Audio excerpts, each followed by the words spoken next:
Like, it was captivating. maybe that's it. All of a sudden, it was like something magical had been said, and we were both like, right? Okay.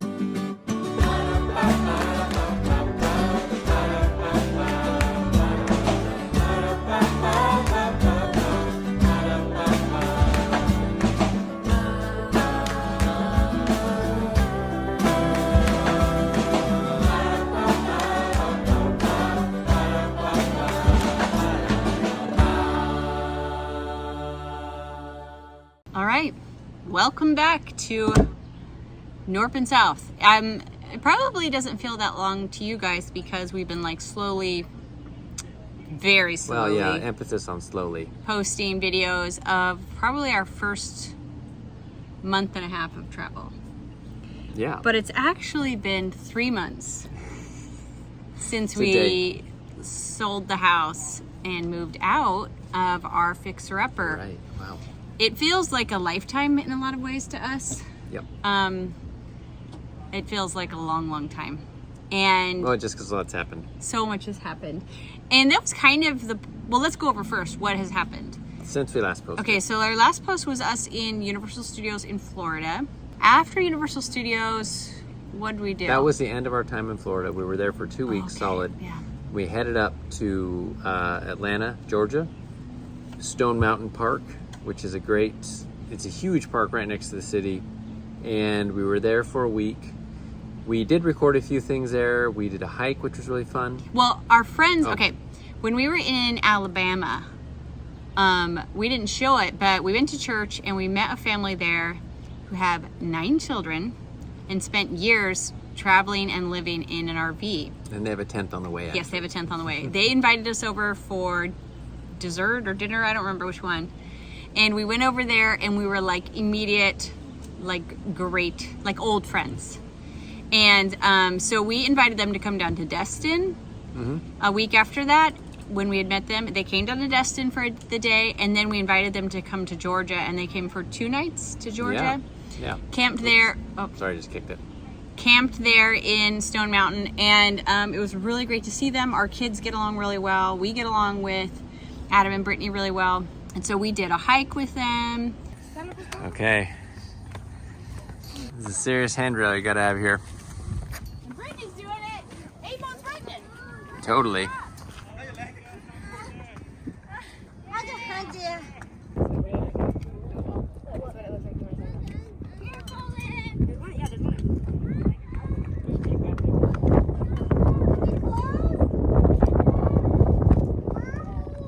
We just hung out, we ate, we went to the temple there in Atlanta with them. It was really great. Then they left town, and at the end of our time in Atlanta, we went to the aquarium, which we had done before, but... It's a huge aquarium. Probably it's incredible. Gotta be one of the biggest in the U.S., if not the world. It's huge. It's pretty amazing. If you haven't done that, it's worth it. It really wasn't as expensive as I remember. The Georgia Aquarium, I think it is. All right, we're pretty excited. This is really beautiful. All these moon jellies.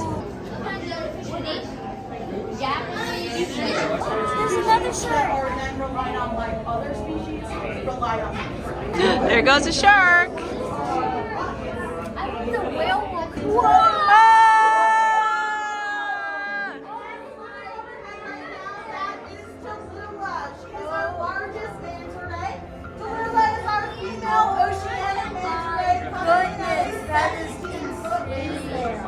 Oh, here he comes! Ah!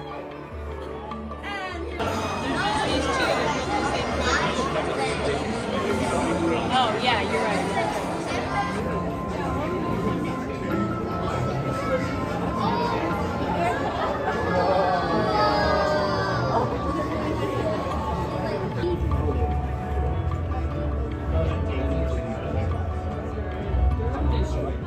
It was really great. And then we kind of came to a juncture in Atlanta of like, where do we go next? We knew when we moved into the RV that moving into a rental did not feel right. It's just like, no, I don't think we're gonna move into the RV. One of the benefits of moving to the RV is not only that it's mobile and that you have the freedom to do different things, but also we found that last time we moved into the RV, And I think any sort of form of long-term travel does this too, is you unencumber yourself with so many of the day-to-day tasks of living in one spot, and just with, like, you just put yourself into a land of strangers. You don't know anybody, and so you also unencumber yourself with a lot of, I don't know, ideas. Yeah, the stuff that takes kind of room in your brain. Yeah, brain. So you free up a lot of brain space, and we knew that we had kind of come to the end of several chapters in our life over the last few years, but we didn't actually know what the next chapter was. Yeah. And so we were like, we really like it up in Virginia. Let's go up there. Let's do something up there. But we still didn't know how we were going to spend our time. I think when you're younger, you think like life, you don't think a lot about anything past the next few years. But once you hit your 40s, at least for us, it's like, I have a long time still to spend my life doing things. What do I want to do for all of that time, And we could also tell that as like now almost half of our kids have moved into adult life, we didn't want it to be like the end of our story. Right. You want to keep doing stuff. Anyways, all that to say that we were hoping that when we moved into the RV and started traveling, that it would free up some brain space, open our minds, and that in the void, new ideas would come to us. And indeed they did. So the next chapter of our lives has begun for us. For the last 6 weeks, we have been doing something new. So maybe we should mention that. So the original intent or thought of moving into the RV was that we would have the chance to travel and do that sort of thing for a while. And also, we had thought we would move to this area where we're currently sitting, which is like permanently the Shenandoah Valley area of Virginia. It's incredible. That's where we are right now. And so we thought, well, we'll keep an eye on sort of real estate options there while we traveled. Yeah, we'll look around. But then things sort of shifted while we were in Georgia, essentially. And so we came to kind of a different idea. I mean, a shift of ideas. Do you guys know, remember back in the day, if you're old enough, like before Facebook and before even really MySpace, everybody had blogs. And you would have a blog and you would write about your day-to-day life. Well, my blog was called New Big Idea. I don't think it exists anymore, does it? I think it's there. No. I think it's there. But because I think Mike's mom said, you always have some new big idea. And I'm like, you're right. I do always have some new big idea. We weren't sure if that was a compliment or I wasn't sure. A slight. I think as now a parent of adult children, I think it was probably, there's a little stress involved when your kids always have new big ideas. But, and once again, we have a new big idea. We got up here, well, before we even got up here, this is hard to explain. It is kind of hard to explain because it felt like it was like a lightning bolt that struck us. But a little while ago, a few years ago, Mike told me for the first time that someday he would like to become a dancer. No, I'm just kidding. Yes. Totally. It's in me. I have to do it. A dancer. No, a pilot. And I was like, and both of us thought like that would be cool. Like, when we're older for you to get like your private pilot's license, that would be cool, and I don't know, just like, sure, put it on the dream board. Like, I think I literally said like, you should put that on the dream board. And, we like dream boards. Yeah, we do. But he also, after he mentioned that, it would come up every once in a while. He mentioned that like, actually, if I went back, because I like asking questions like this. Mike loves these questions. Megan likes the kind of mental like exercise of considering lots of different ways you would or would have not done. Yeah, and I said if we could go back, knowing what we know now, or I don't know, what would you have done, like for a career? If like you could change anything, would you change what you studied and whatever? And he said, I think I would have become a pilot, like an airline pilot. And I was like, really? I had no idea. And so that was just kind of interesting, and that sat there. I think this was all kind of ruminating. Yeah, we didn't realize it was, but yeah, it was. Yeah, and then when we were in Georgia, I don't know. We had been having so many conversations. Yeah, a lot of conversations about our future and how that would go. We were like, maybe we should go have a retreat center or like a campground or like a million ideas. But when we were in Georgia, I woke up one Saturday morning, and said, you should become a pilot. And how did that make you feel when I said it? Well, I think it was actually, we were driving somewhere, I think. We were driving to the temple. Yeah, and you said it, and it was this sort of lightning bolt situation. Yeah, Mike's told me that it was like I had like exploded his brain. My whole, like, I felt this like energized sort of feeling. I don't know how to explain it, but it was pretty dramatic for me. Yes, And both of us felt so it. It was like, it was captivating. Maybe that's it. All of a sudden, it was like something magical had been said, and we were both like, right? And then we prayed about it and talked about it, and it was like... It was this weird kind of parting of the clouds, because we really weren't sure what the next kind of thing for us was going to be. And we were just kind of picking our way through and for the last few years. And it was years. a little stressful, actually, thinking about it. So we just kept saying, well, we'll just renovate our house. We'll worry about it another time. So it was always something we put off. And we thought, oh, maybe we'll do the ghost walk like more seriously, or like start a business here in town that has to do with, we thought of a million things. Sorry, Eve is kind of working on stuff back there. He's painting. And if you can hear some guitar, Peter's teaching Jude inside how to play guitar. It's very cute. So, yeah, so suddenly it was like this idea that we hadn't even really seriously considered. Suddenly, there goes Eve. Came out of it seemed like nowhere, but also not nowhere. Yeah. But it like bubbled to the surface almost immediately, and then it was like, yes. It just came into my mind. I said it to Mike, and it was like Mike said, the clouds parted and golden sunshine came down and illuminated our brains. We felt it. There's been a few things in our life that we felt like that, and we felt it. And so we had that idea Saturday. came to us on a Saturday. And by the following Thursday, we were here in Virginia, and I was on an airplane flying it, doing my first lesson, essentially. How do you feel? I'm excited and nervous. I guess those two usually go together. Mike's been recounting to me how he's wanted to fly since he was a little boy. I was like obsessed with airplanes and I kind flying. of forgot, actually, over the years. It's all coming back to me, though. It's all coming back. It's all coming back. I am a little nervous.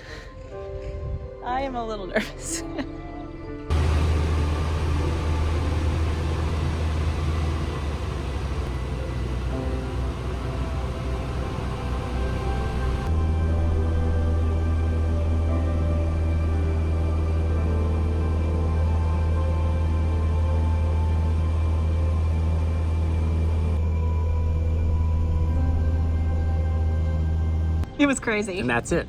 And that's where we are now. Well, so now... Then a few days later, Mike enrolled officially at the school. Flight school up here. And I am currently in training to first get my private certificate as a pilot.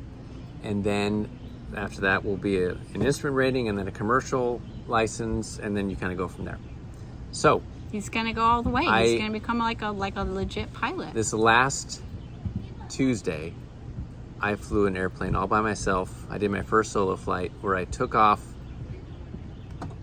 flew around the airport, and landed all on my own without an instructor in the airplane. So it's going that was pretty fast awesome. around here. That was pretty awesome. So Mike's doing that, and we are here for the first time. We've lived in an RV before, but we've never lived stationary in an RV before, which means like you're not moving. Like it's like in one spot. We traveled in the RV for a year, back in 2016 to 17, and we did for the first couple of months we were in it here this year, but now we're stationary, which is a different animal. It's a whole different ball game, but astonishingly, the 7 of us in the RV have been very happy. So, you might have a few questions. Sorry. Probably lots of no, questions, actually. Let me tell you one thing. One of the things that I've realized about having a YouTube channel, and we always have to kind of communicate, our YouTube channel is about our life. And so we always kind of have to communicate Big our mistake. life. Don't ever do that, by the way. Our life to you guys. It's been such a joy and such a blessing to share it. But one of the challenges is when somebody writes a story or a memoir or a fictional story even, they're writing it knowing what the end is, right? There is a story to everyone's life, but you don't know what it is very well until you look back on it. And so you're kind of having to, when you're writing the story as it's happening, you're guessing where each chapter is going to lead. And so often you have no idea. You have no idea where it's going to lead. Always, you have no idea. Yeah, and so you think, so when we explain our lives to you, you can't share everything. And so we're trying to share and trying to help you understand what what we're doing and stuff. But often, certain things you didn't think were a big deal become a big deal, and other things that you thought were going to be the big deal shrink. Mm-hmm. And so you probably have a few questions, but that's what it makes it hard sometimes for some of you. I think some of you know us well enough that this is not a surprise to you and it doesn't bother you. I think that's probably most people that watch our channel. I feel really sorry for anybody who is bothered by change, who keeps tuning in. Yeah, like you should stop watching. This is always how Mike and I have been. When we were in college, we moved every few months. Like, oh, there's a better place. That's a more interesting thing. We were moving all the time and we've never stopped. Well before the channel, we moved a lot. And I think it's just because we're nomadic. We seek adventure and we have a good time doing so. I was just telling my kids the other day, like, we feel like God, the Lord, has always guided us to really happy things and experiences. But I don't think that means that they all need to do that. And so some of them may choose to like plop down and stay there for their whole life. That would be great. We'd love to visit them there. And some others might be more nomadic like we are. I don't know. But that being said, what are you getting at? Questions that people might have. We're like, okay. wait. So I can't even remember what the story was that we were telling when we left our house. All we knew is we just felt this urgency. Yeah. I think it's time to go. Everything seemed to come together. Like, I think it's time to go between kids and house and family. It just felt right. And so we kind of thought, this is probably why, because it's going to solve these problems. And I think some of them were solved. Some of them became more complicated, one of which was my parents living with us. Immediately we realized merging two lives is more complicated. There was just things we didn't think of. Yeah. Like they would need access to healthcare. They wouldn't want to move a lot. It's like, oh yeah, we're kind of terrible for that. We always move. We planned, living here in the Shenandoah Valley is near some of our kids, but they probably wouldn't stay long because they're like in early jobs or school. And so realizing that taking care of my parents, we wouldn't have anybody else around. There was just a lot of complications like that. And then all sorts of stuff. And so during that process, I was very open with all of my siblings about what our plans were. You have to remember, Megan has 5 siblings. Yes. Megan has a big family. On those conversations, everybody was like, yes, mom and dad should live with one of us. It was like lightning bolt sort of thing. But realizing that actually there might be a better location for them for all of those reasons listed. Right. And it wasn't with me. So we don't know yet, but there are things in the works for them to live with one of my other siblings who lives by 2 of my other siblings. Yeah, it's definitely going to work out. And the healthcare there is kind of meant to be perfect for what their needs are. So I won't tell that story anymore because it's not over. It's definitely still many things, but you might be like, but what about your parents? They're taken care of. I don't know. Yes, they will always be taken care of. We would love to have them with us, but also realized that even though there are some really great things about them being with us, there were also some things that actually we hadn't considered that until we started moving forward, that wouldn't be a great fit. Second thing, why aren't we getting a place here? Why are we living in the RV? Well, it's actually really just amazing how everything was set up because we hadn't planned on going to aviation school. But Mike was listening to a podcast right when we decided, in the early stages of making this decision, and he was like, the best thing you could do would be to sell your house and move into an RV. Well, because it allows you to lower your expenses because school is, it's still school. It's like I'm going back to school. And so you've got to pay for it. You've got to still be able to support the family while you're doing that. So you might not have the same amount of time to do income producing activities. So this person who has a YouTube channel about doing this very thing said, you really should try to lower those expenses. So, you sell your house, you kind of get rid of some stuff if you can. If you have an RV, you live in that, so it's a lot cheaper. It allows you to focus on training. Hey, we're already doing that. We already did that. But also it gives us, the schooling can be something you do all in one place, but it could also be something... You can kind of move around a little bit with that. Because of that, we can't really commit to a location long term. because I may change locations where I finish up some of my other certificates. And also when I actually get a job, which has there's a whole kind of system to this, but whenever I get my first job, it likely won't be right here, or it may not be. So we don't want to be committed to a year-long lease if we need to go somewhere else for the job. So it was best to stay in this for now, to stay mobile for all those reasons. And we were already in it. We've kind of gotten to a state of balance as far as kind of understanding how to live in it. So why spend a bunch of money on a house that you're going to be trying to get out of, maybe within 6 months? And moving your stuff in and then moving it out. You're right. All that expense and energy and also thought time to get into it. So we're only literally like 3 hours away from our storage units where all our stuff is. And we have been really happy here. We go to the local congregation on Sundays. We've made a lot of friends. The kids they're hanging out. They've been going to church camps. I just went to one this last week. Church conferences, and we're staying really busy. Also, we're kind of seeing it as it's really pretty extended travel, because we are in one of the most gloriously beautiful parts of the United States called the Shenandoah Valley here in Virginia. It has the Blue Ridge Mountains on one side and the Appalachian Mountains on the other side, and it's glorious. And so we have done so many drives through the valley, and we've visited beautiful old cities, and we're just seeing it as an extended summer in the Shenandoah Valley, just like we did when we spent a summer in France, and then we did the fall in Ireland. We're seeing it like that, and so we're just trying to soak it up. As for where we're going next, who knows? Who knows? It's pretty exciting for us. Yeah. And so we get to be, it's also nice because we get to be near all three of our adult kids who are in the U.S., because Daniel's working just a few hours away for the summer, doing summer sales, and Elijah and Esther are 7 minutes away here. They're close. Andrew is still in Africa, if you're wondering. He's in South Africa. He's almost been there for a year.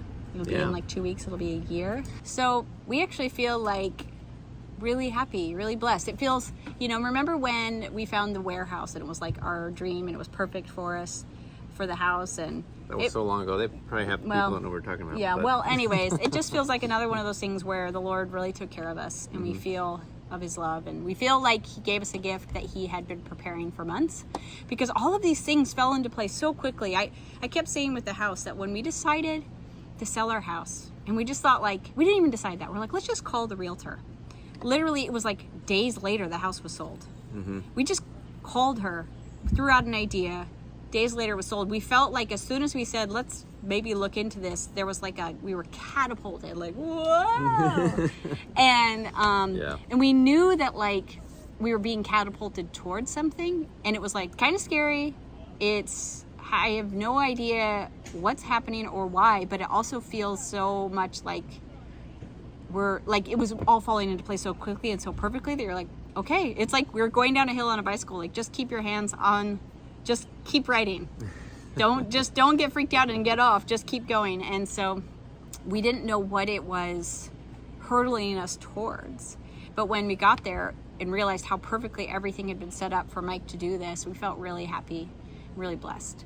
So that's what we're doing now. And so Mike is gone most of the time. Days. I'm flying airplanes or studying for my tests. Which is a big change for me, not for the kids, because they never talk to him anyways.